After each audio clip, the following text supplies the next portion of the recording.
Today, we are announcing the arrest of 29-year-old Jonathan Rinderknecht for igniting a fire that ultimately burned down the Palisades earlier this year, killing 12 people, destroying more than 6,800 structures, both homes and businesses, and damaging over 1,000 more buildings.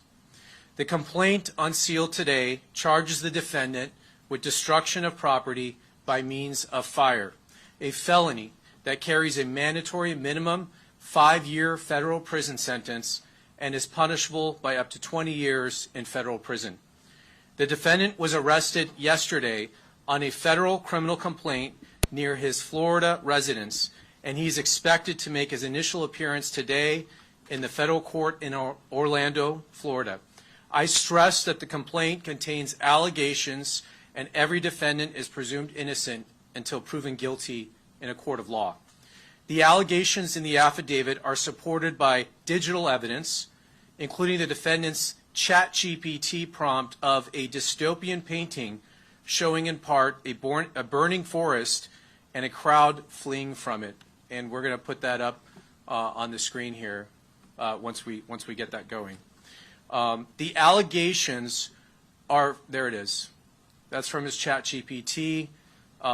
That's an image he produced a few months before the fire started. It shows the city being burned there. The allegations are further supported by the defendant's cell phone, his false statements to law enforcement, and his behavior during the Lockman fire, which the defendant is charged with maliciously starting shortly after midnight on New Year's Day of this year, and which eventually became the Palisades Fire. Late last New Year's Eve, Rinderknecht returned to Pacific Palisades after working the evening shift as an Uber driver. 2 of his passengers told law enforcement that he appeared agitated and angry that night. After dropping off a passenger in Pacific Palisades, Rinderknecht parked his car and tried and failed to contact a former friend. He exited the car, walked up a nearby trail, took iPhone videos at a nearby hilltop, and listened to a rap song whose music video including objects being lit on fire. The defendant had listened to this song and watched its music video repeatedly in the days leading up to the Lockman fire. 12 minutes into the new year, environmental sensing platforms indicated that a fire had started. It took the defendant several tries to contact 911 to report the fire. He fled the scene in his car, but turned around after passing fire engines driving in the opposite direction to fight the fire.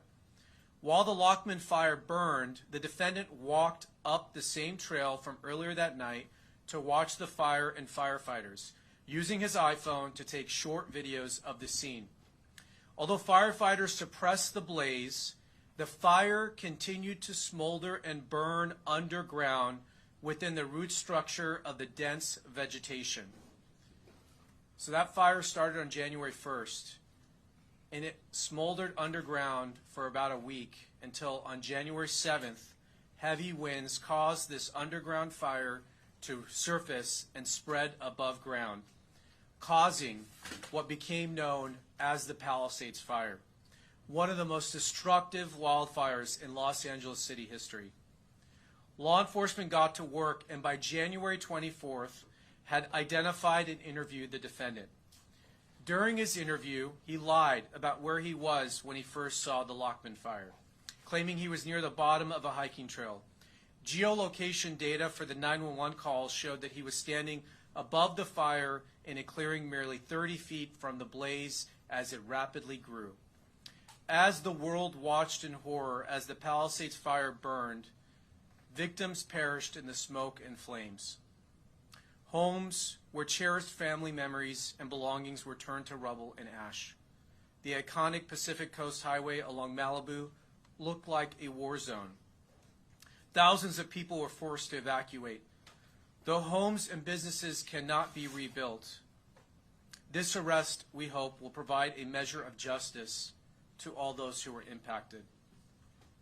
We're going to do questions at the end, and we're going to get into more detail, but I want to thank the outstanding partnership we had in getting this case to where it's at thanks to the work of the ATF and investigative support from both the LAPD and the Los Angeles Fire Department and the U.S. Forest Service for their hard work in this investigation.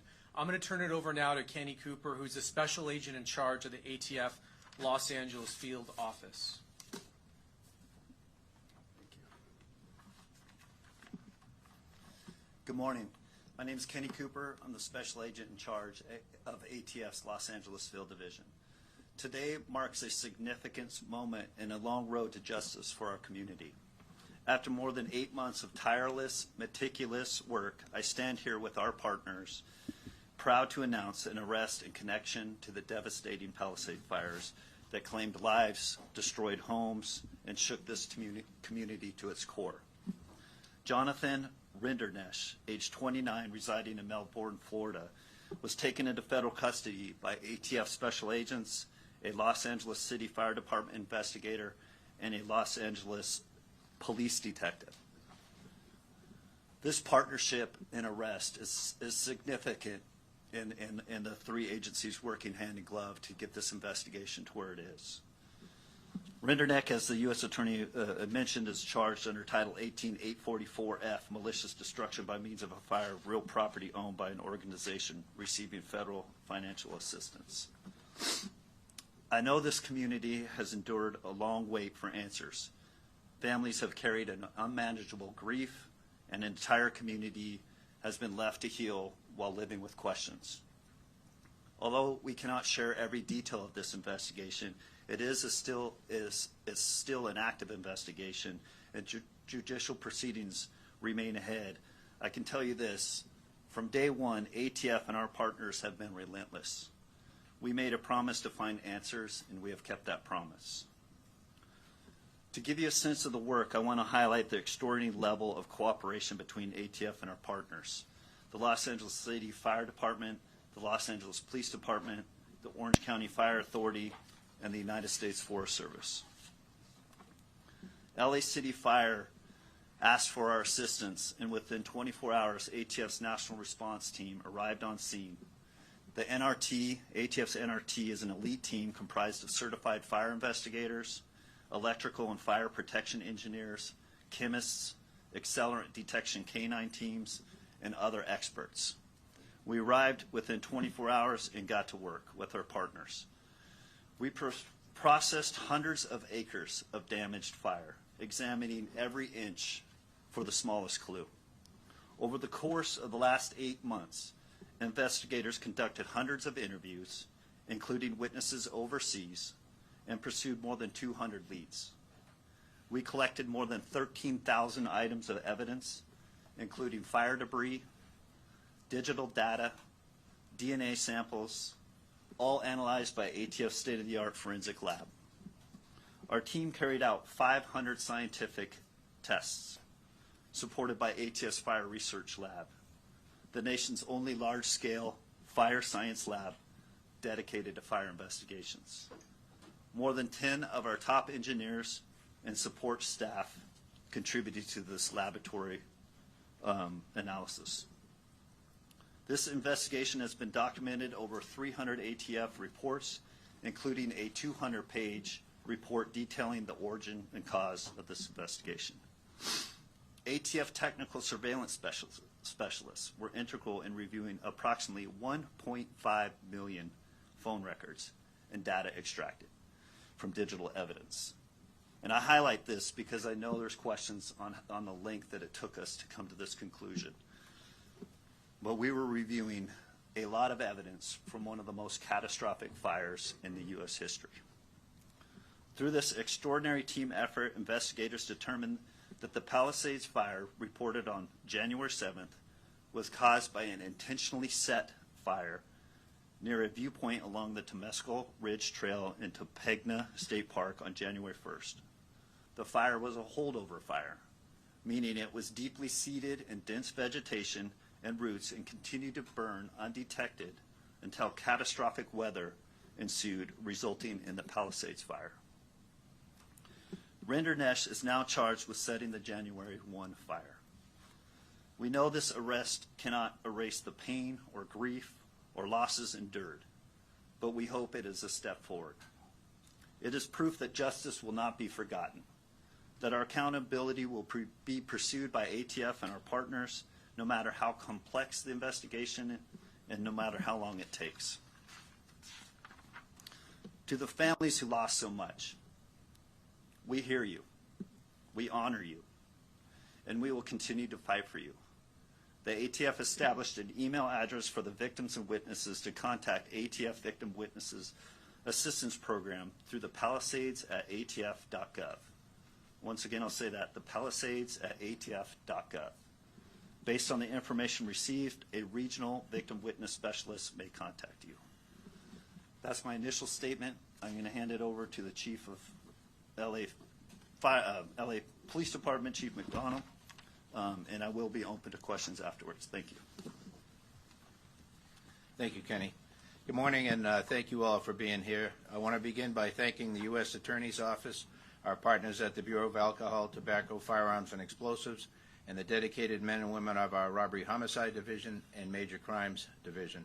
I also want to recognize and thank the Los Angeles City Fire Department and all of the investigators who came together to support this case. You look at the team standing here, and I couldn't be more proud of the work that was done throughout this investigation. It was extremely intensive and thorough, and the best of the best were working on it. And I'm very thankful for the partnership we enjoy with all of them all the time. The investigation into the Palisades Fire of January 2025 was lengthy, complex, and as I mentioned, extremely thorough. Our detectives responded immediately to the initial incident and worked side by side with our partners at the Los Angeles Fire Department, and once the ATF's National Response Team took on the case, they led the investigation, and our detectives remained fully engaged as partners every step of the way with them. I'm proud of the professionalism and dedication shown by our detectives and the team who work collaboratively with our federal, state, and local partners. That teamwork ultimately led to the arrest of the suspect responsible for this devastating crime.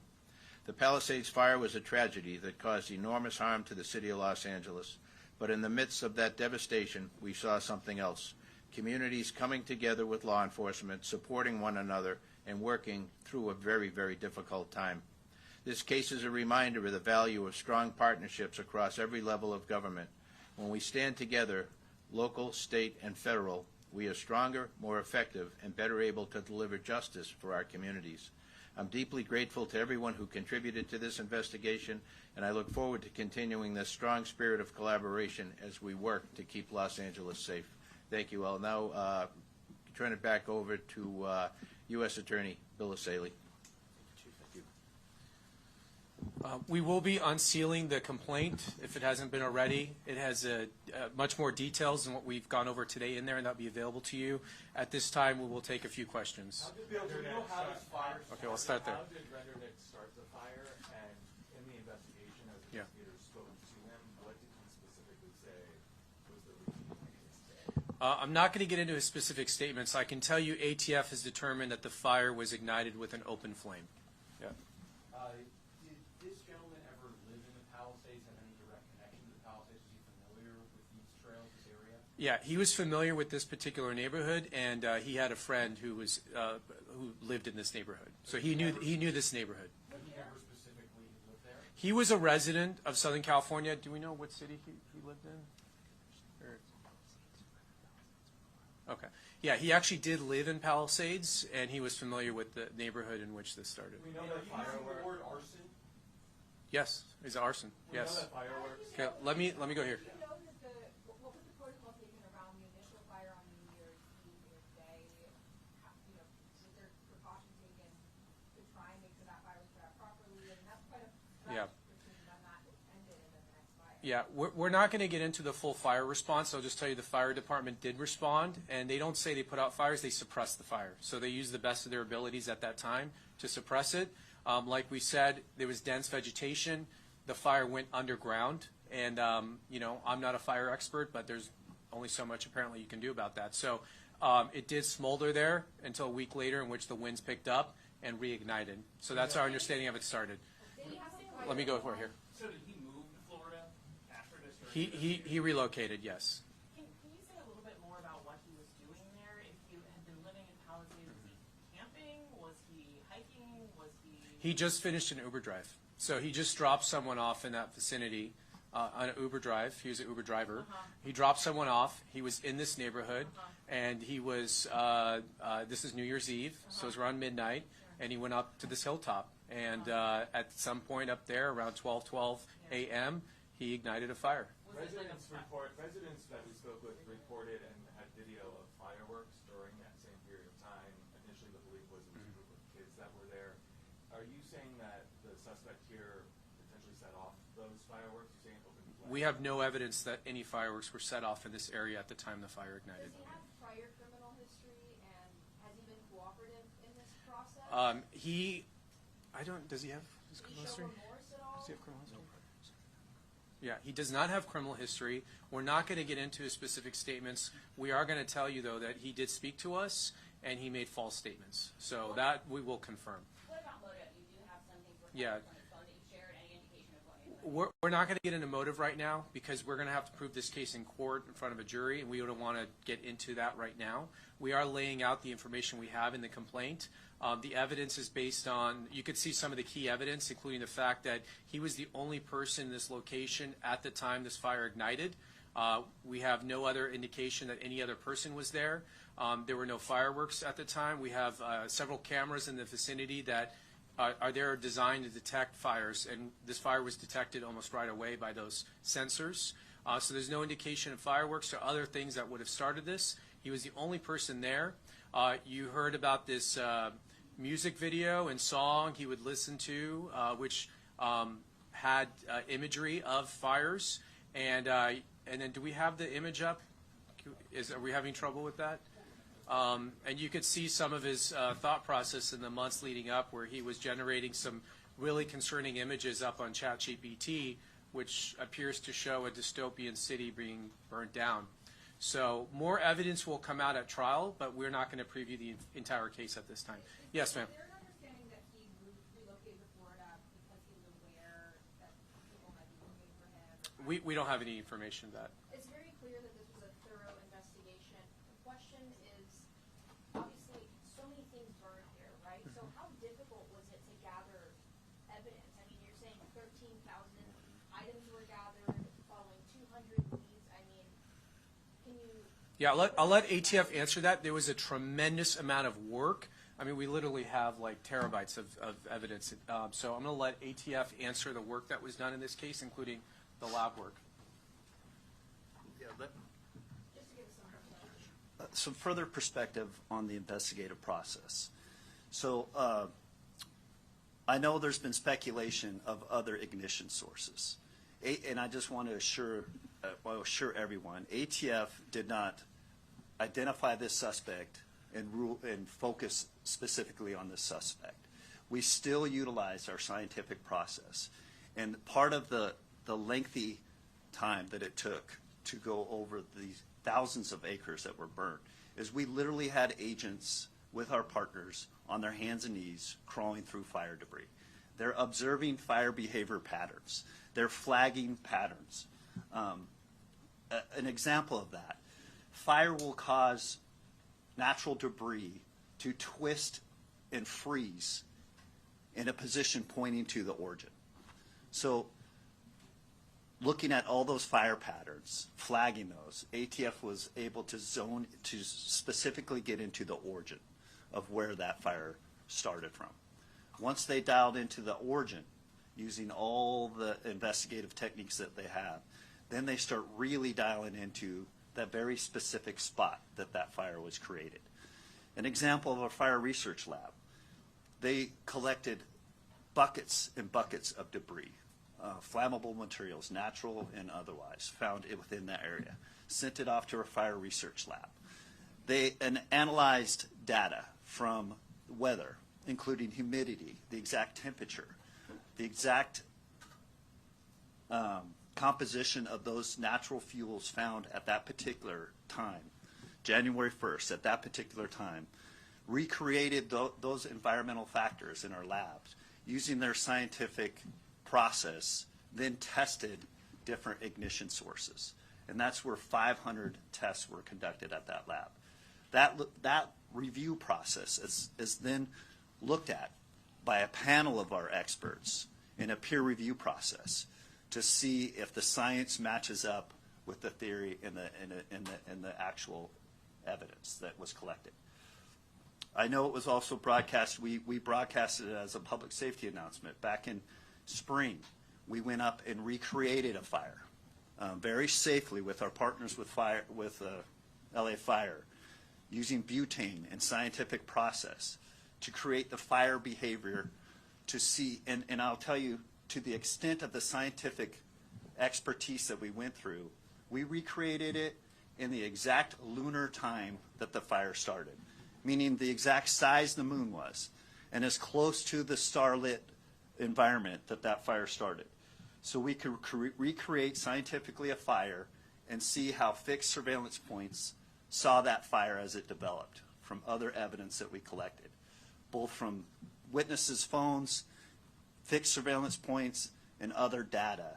We were able to see how that fire behaved, how it grew, the size of that behavior and that fire, and the size that it would be for witnesses to see it reported. We went through exhaustive efforts to look at potential ignition sources, whether they were fireworks, whether they were down power lines, or any other source of ignition. They went down those investigative paths with exhaustive length to either rule them in or rule them out. With clarity, we know this is an incendiary fire and that the subject that we arrested started it. Would you say that this subject was obsessed with fire and wanted to do those images? Once again, that speaks to motive. That's not an element that we need to meet. That will be addressed in the trial. And we do have evidence of that for trial. What was the rap song? I'm not going to go into those specifics. I'll just highlight, we're not making a probable cause arrest. This team up here feels that we have met beyond a reasonable doubt. We are confident that the burden of proof by the government on this presumed innocent person will be met in trial. Based on the AI images that you did show, was it his intent to cause as much destruction to a town? You show the AI images for a reason, so it definitely leads to that impression. Right? We're just like that on the record. I wish we could get into somebody's head, but we can't. People do evil things for whatever reason. And I'm not going to speculate or go into anything of that. Like, we have evidence of that will be addressed in trial, but evil people do evil things. Let me answer her real quick. Holdover fire confirmed. Can you just talk about the key evidence in determining that it was the Lockman fire that reignited to become the Palisades fire, and that spring testing of the flame was to determine the start of the Lockman fire? I'll let him answer that in a second. It is a French rap song. I don't speak French, so I'm not going to quote it. But it's a French song. It is in the complaint, and you'll be able to look it up there. We will prove beyond a reasonable doubt that he intentionally started this fire, and maliciously. That is what the statute that we charged him requires, and that is what we prove. I'll let you answer her question about the holdover fire. Let him answer. Your question to a holdover fire. Same principle, same process that ATF went through, is obviously the burn scar and the fire from the initial January 1st Lockman fire was re-examined by our investigators, and with complete certainty they were able to see from the same fire behaviors, from them crawling on their hands and knees, digging up roots, digging up all the evidence, supplying that fuel to the fire research lab.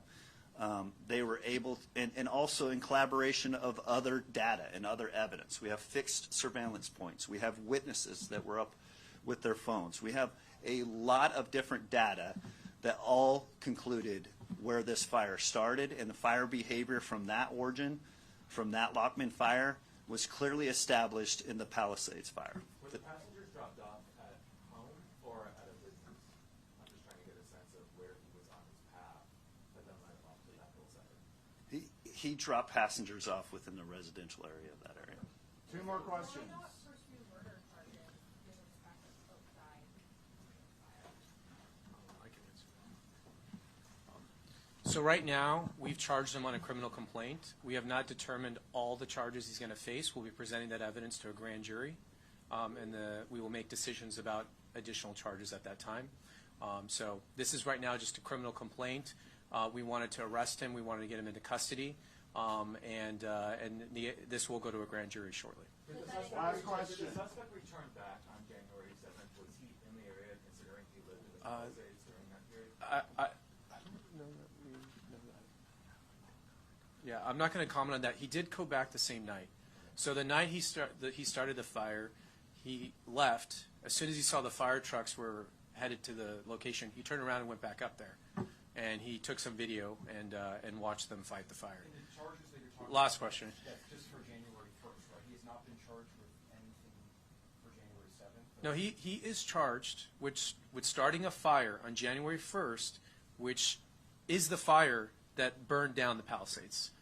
It did take a week to reignite, but he is charged with starting the Palisades fire. He started it on January 1st. But that's why you got that question about the people who lost their lives in the January 7th fire. Do you expect additional charges for that? To include homicide? This complaint covers that fire and the damages and deaths that were caused by that fire. As far as what additional charges he will face, we will make those determinations in the coming days. Thank you all very much. All right, thank you. The press release is out, the complaint is out, so, and I'll try to get this back.